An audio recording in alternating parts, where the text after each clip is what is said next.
Today we're going to tell you what to do if you drop your iPhone 5 in water and your best chances of keeping the phone alive after it gets wet.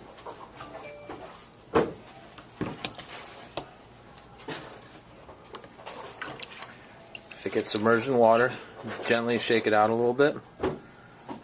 And next, you're going to remove the two bottom screws from the bottom housing and proceed to remove the glass.